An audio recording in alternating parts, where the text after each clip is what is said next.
Megyn Kelly and Piers Morgan, maybe the two most attention-hungry people on the internet. I mean, that's a reach because everyone is kind of attention-hungry on the internet, but those might be the most, just based on their views and how they just flow with the wind and have no values.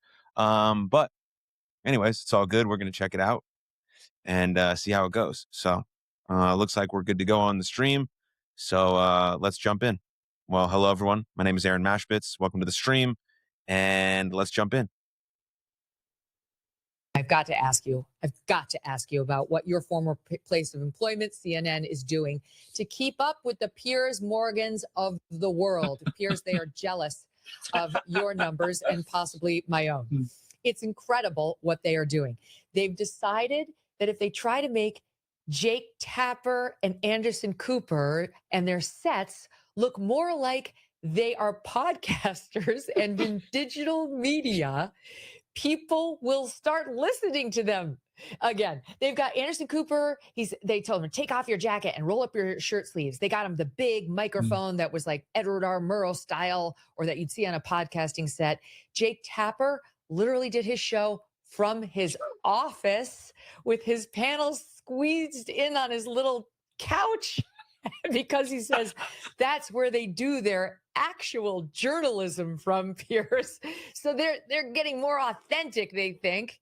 And you say what about this desperate ploy to save their ratings? Well, I think flattery is the most impressive. I mean, I think it's kind of funny, though, to be honest. Like, I have a podcast. It's called Something for Everybody.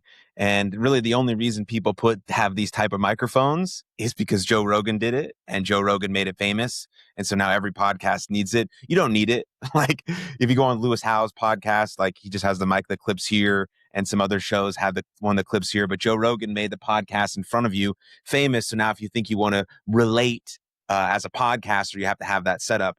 But CNN is doing whatever they can. Anyone is doing anything they can to get views and ratings in this attention and interest economy. So it's kind of cringe, but it makes sense. Thing you can imitation is the most sincere form of flattery. Having just done 7 weeks of filming my show from my sitting room at home because I managed to fall over and break my femur and need a new hip. You and I know, and I watch your show very regularly, and often you're in different locations. It doesn't matter where you are because you can create exactly the same show from wherever you are in the world. And I'm the same. I've been all over the world doing my show from all sorts of different locations. That's the beauty of the nimbleness of what we now do. And we know that our viewers thoroughly embrace that. But the difference is we're not mainstream media, and they've been very sniffy about all of us and saying, oh, look at these podcasters, no one really cares about them. There's a whole campaign going on now about no one, they're all irrelevant, these podcasters and YouTubers, no one cares. And I'm like, I've got 4 kids from 32 down to 14. None of them watch mainstream television at all. They all watch YouTube. They all watch my show, your show. They watch Tucker. They watch Candace. They watch all these shows. Increasingly, interestingly, they're not watching Ben Shapiro, for example. I saw the numbers came out a few days ago about the dramatic shift downwards in his YouTube numbers. I'm not surprised because he's gone from Ben Shapiro, the king of free speech, to Ben Shapiro, the guy that says, if you say anything critical about Israel, you must be anti-Semitic and we must cancel you. The hypocrisy is real. He hasn't said that one time. These people are so cringe, Piers and Megyn Kelly, that they'll just conflate so many different ideas. Ben Shapiro criticizes them for sure, but he's never asked for anyone to be canceled, and that's a totally mischaracterization of his ideas. Anyway, so let's continue.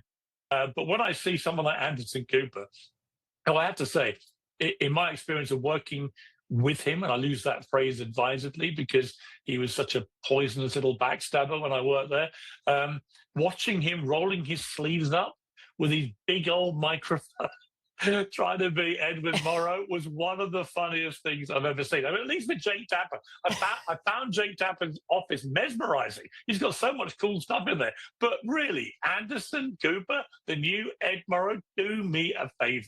I know. It's just completely toe-curling. But like I said, imitation is the best form of flattery. They are trying to look like us but they don't. I mean, Anderson Cooper never expresses an opinion worth listening to anyway. Totally. But that's why people turn to us. They know what's happening in the news. They want to know what to think about what's happening in the news. And we tell them, we give them strident, honest opinion. Take it or leave it, but at least no one is controlling us. We're our own bosses. We say what we believe in the moment. We're not afraid to change our views if facts change. Actually, someone is controlling the both of you, Piers and Megyn Kelly, and that's views and that's attention. Megyn Kelly will change with the win. Piers Morgan, you'll change with every guest that comes on your show. And you guys are just attention and clickbait whores. So someone is controlling you. I don't know if it's money or a person behind the scenes, kind of like Tucker Carlson, but what does control you is attention. And you have to have the views. And the first thing Megyn Kelly mentions in this short clip is the views. She has to have the views. That is the most important thing for her, not the truth, not facts, not a nuanced approach, just views. We are unencumbered spirits. They cannot say the same. They're still living the old mainstream media television rules, and they are like a straitjacket, as you and I discovered. So look, on one level, I've got some great friends at CNN. So actually, I've always got on very well with Jake. I get on very well with people like Caitlin Collins and Wolf Blitzer and Aaron Burnett and others. I've got no issues with a lot of my colleagues there. But I do think they've got an existential problem, CNN, about what they are going to try to do going forward, because the average age of a CNN viewer is nearly 70. 70. The average age of my viewers and your viewers is about 45.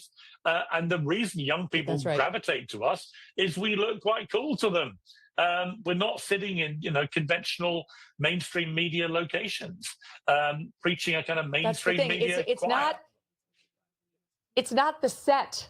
It's the person and the messaging. And to your point, like, my audience disagrees with me all the time. A lot of them are supportive of this war. That doesn't mean that they leave. They're interested in hearing the ideas kicked around, honestly, by somebody who overall they trust. The problem for CNN is they sacrificed that long ago, and it's going to take more than a set design to get it back. By the way, on the subject of Ben Shapiro, who I know attacked you for absolutely no reason and just doubled down, he's lost 150,000 subscribers over the past year, 150,000 at least. There's a real reason to believe that he may be paying for subscribers and views. Many who study the industry believe that. But I want to show you one thing quickly. He's not only trying to force you into saying what he wants you to say around Israel and this war, et cetera, and me too. He tried it with Michael Knowles, his own colleague over there, where they were having a discussion. Like a BLMer, he tried to make him say what he wanted him to say. Here's the example in SOT 9. Well, Michael, I'll just ask you straight up. Is Candace Owens doing something evil by attacking Erica Kirk? I think that it's wrong to attack Erica Kirk. No, say the sentence with her name in it. I'm not going to dance like a puppet for the podcast. You don't have to dance like a puppet, but you are dancing pretty quickly. I mean, there's a lot of tap dancing happening. I don't think there's any tap dancing. Even if you aren't interested in the podcast wars, the podcast and I wars think are the people who are leading the invective against Candace are her biggest publicists. Imagine being able to build an app with your name on it, just by thinking about it. Meet Base 44. Make him say it. BLM, say it. That's what Ben Shapiro has become, Piers. Yeah, it's like he's all for free speech, as long as it's exactly how he tells you. That's not an attack on free speech. He knows what Michael Knowles thinks about Candace Owens. He knows that attacking Erica Kirk is wrong, and he wants him to say it. That's not an attack on free speech. Like, what video did you watch where there's an attack on free speech? He's asking direct questions, and they're just making shit up at this point. You need to speak, and I'm not having it. You're not having it. That's why our numbers are going through the roof as more and more people tune in. That's why he's losing his audience. And credit to Michael Knowles, who came on my show last week and was great, as he always is. We don't always agree about everything, but he's always a civilized debater. He's always an interesting guy. He's always well-informed. He's very intelligent. And he just wasn't going to be browbeaten by Ben Shapiro into saying what Ben Shapiro wanted him to say. And you can have all sorts of views about Candace. I have Candace on all the time. We lock horns about all sorts of things. I don't particularly like the way she's gone after Erica Kirk. I don't agree with her about Bridget Macron being a man. if Ben Shapiro really wanted to squash Michael Knowles' free speech, he would have just fired him on the spot. And also, I think the Daily Wire is worth like $1 billion. They've loved like 1 million subscribers, paid subscribers on the Daily Wire. And also losing 150,000 subscribers on your YouTube channel for a channel that has over 4 or 5 million subscribers is extremely normal. So, yeah. Whatever it is. But Candice is a very dynamic and popular person in this space. She has strong opinions. Dynamic is a really nice word to say that she's a pathological liar, but cool, man. Cool. Strong views, and I like arguing with her, just as I do with you when we had our tear up about Bad Bunny. 42 million people watched one of those clips of me and you going at it about Bad Bunny on our TikTok channel. But Anderson Cooper can roll his sleeves up and take all his clothes off. He's not going to get numbers like that. A pleasure, my friend. Thank you so much. I agree with everything you just said. We'll talk again soon. Great to see you. Take care. Yo, but we care about the facts. We care about the facts, but we got 42 million views. We care about the story. We care about the truth. We care about the truth. But most importantly, no matter what, we got 42 million views. I mean, what do you really care about? It's obvious. It's obvious. What is she going to say? Are we done with this video? Piers Morgan, the one and only, one of my inspos for getting into the space to begin with. He wasn't yet in this space when I got in this space, but his no-nonsense, honest approach to the news. All right, that's enough. We don't need any more of that. Thanks, Megyn Kelly and old Piers Morgan for being exactly who we know you to be. Just clickbait whores, all for the views, not for the truth, not for the facts. Gonna say random shit about free speech when that's not what Ben Shapiro is doing, and you're just using it. You're just saying that stuff so you know that you can clip it out and put it in a YouTube thumbnail and YouTube title that you called out Ben Shapiro because he's on a war against free speech, and it's just not accurate.